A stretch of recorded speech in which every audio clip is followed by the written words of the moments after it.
بسم الله الرحمن الرحيم. والنازعات غرقا والناشطات نشطا والسابحات سبحا فالسابقات سبقا فالمدبرات أمرا يوم ترجف الراجفة تتبعها الرادفة قلوب يومئذ واجفة أبصارها خاشعة يقولون أئنا لمردودون في الحافرة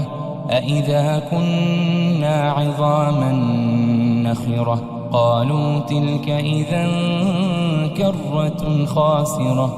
فإنما هي زجرة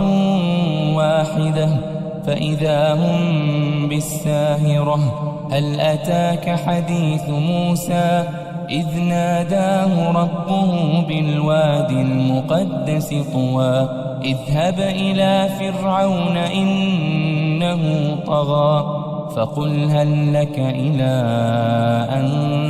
تزكى وأهديك إلى ربك فتخشى فأراه الآية الكبرى فكذب وعصى ثم أدبر يسعى فحشر فنادى فقال أنا ربكم الأعلى فأخذه الله نكال الآخرة والأولى إن في ذلك لعبرة لمن يخشى أأنتم أشد خلقا أم السماء بناها رفع سمكها فسواها وأغطش ليلها وأخرج ضحاها والأرض بعد ذلك دحاها أخرج منها ماءها ومرعاها والجبال أرساها متاعا لكم ولأنعامكم فإذا جاءت الطامة الكبرى يوم يتذكر الإنسان ما سعى وبرزت الجحيم لمن يرى فأما من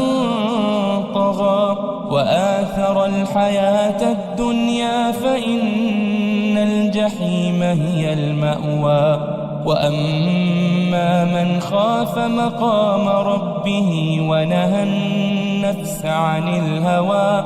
فإن الجنة هي المأوى يسألونك عن الساعة أيان مرساها فيم أنت من ذكراها إلى ربك منتهاها إنما أنت منذر من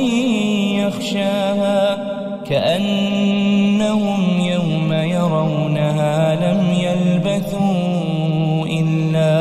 إلا عشية أو